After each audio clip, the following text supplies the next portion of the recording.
Man, this adductor soreness, right through here, is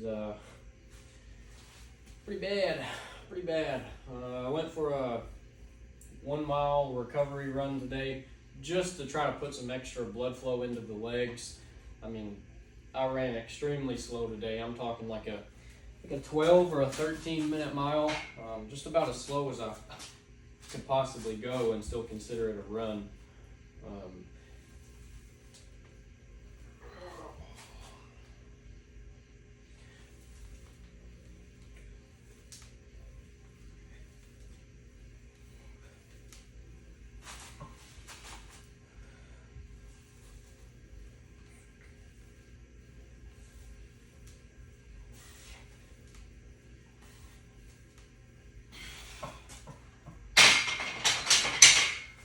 But that's pretty well it for the training today.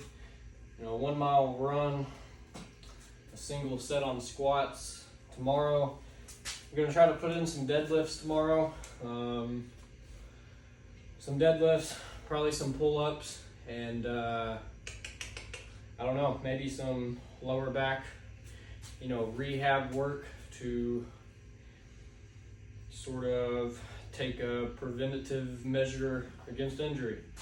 I've been watching this guy on Instagram a little bit, Range of Strength, and then Dr. Mike from Renaissance Periodization on YouTube. He put up a critique video over Knees Over Toes guy, or Ben Patrick, and pretty well supported everything that Ben Patrick puts out there.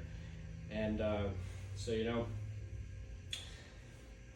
I'm kind of going through some questions against my ideas of lifting, and not so much the ideas that I have now, but the ones that I started out with. I don't know. I'll give you guys some examples real quick. Like the Jefferson curl is a very, it's a movement with a lot of controversy around it.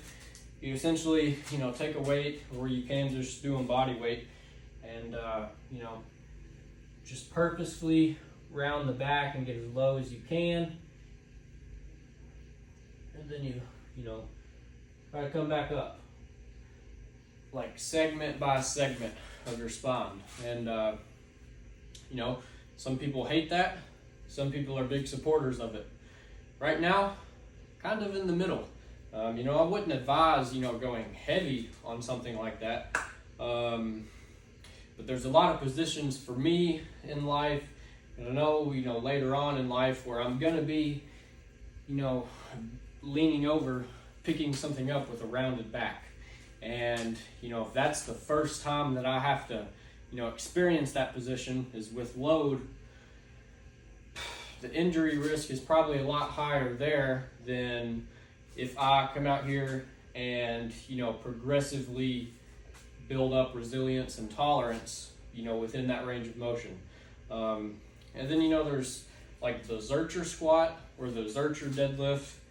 You take the barbell and, you hook it in your elbows, you just essentially, just do that. Or if you do the deadlift, and why is it okay for the upper back to round over if you're doing a Zercher squat or a Zercher deadlift, or I don't know, something else where the upper back rounds? Why is it okay for the upper back to round but not the lower back? So I've just got some questions about this stuff. And what was the other thing? Oh yeah, the Range of Strength guy. He posted a video on Instagram the other day where he was deliberately benching with his elbows flared out. And even I've tried to help people with the form and stuff, and you want to keep your elbows kind of tucked to your sides, and generally I recommend people don't flare their elbows out. But what if we take light weight like the range of strength guy was using in that dumbbell bench video, and build up some tolerance right here. Very lightweight.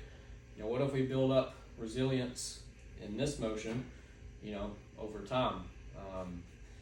Then is it a bad thing? I don't know.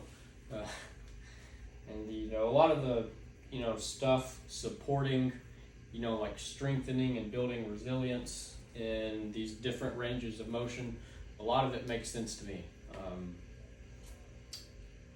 I don't know, like the knees over toes guy, Ben Patrick, I do a lot of his stuff whenever my hip flares up, and honestly when my lower back flares up. I do seated good mornings. I do the ATG split squats to stretch out my hip flexors. This helps out my hip whenever it flares up, and it helps my lower back out whenever it flares up. And looking at like the following of Ben Patrick, there is way too many success stories, to say that there's nothing beneficial in that style or that method of training, in my opinion. Like, I think there has to be some value to just getting stronger in these unorthodox positions. It's basically all I've got to say tonight. But then on Dr. Mike's video, he was saying if you show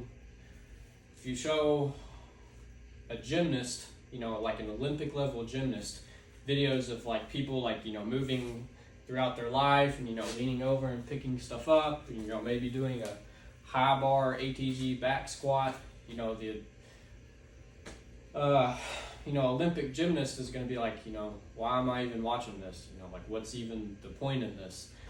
But if you show, some of those positions, like you show some positions like this to, your average Joe who maybe is not in shape, is overweight in their 40 or 50s, they look at that and they go, oh man, dude, that looks painful.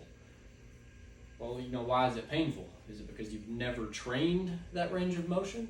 Have you never built up any tolerance in that? Because, this gymnast who, has built his life upon being healthy and as mobile and like as structurally sound as possible, he doesn't, think about anything when he sees somebody do this. So, just some interesting concepts in that. And, within the past year, I've really,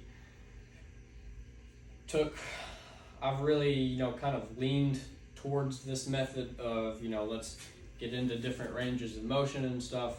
But I think there's just some questions out there that still need answered. And, I'm not saying it's the right thing for everybody to do, but I don't know.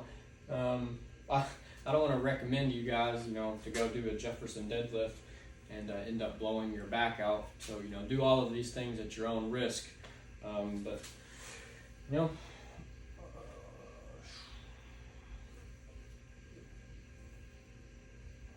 don't know. I think flexibility and like mobility is one of the first things to go as you age. And you're obviously a lot weaker at the end range of motion than you are like in the middle of a range of motion. Like if you're doing like a heavy barbell bench, when is your pec gonna tear? Probably right at the bottom, especially if you're bouncing, it'll probably pop right at the bottom at the end range of the motion. If you're doing heavy barbell curls or something and your bicep snaps off, okay, forget barbell curls. Say you're doing like laying on your back on a bench, flat bench, doing curls like that. When is something going to give? Is it going to give when it's stretched out way back here, or when it's nice and strong and compacted and together? Well, if it's way back here and you progressively lose this mobility as you age, well then you reach your 60s and now instead of being able to bend there, maybe you can only bend to right here. And well, what if we can,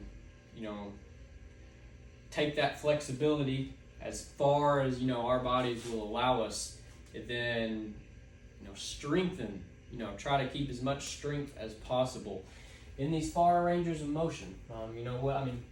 What if we can keep these different ranges and stuff available to us? Does that decrease the chance of injury? I feel like it probably would. So there's my thoughts for today. So I'll catch you guys tomorrow, and I appreciate you watching.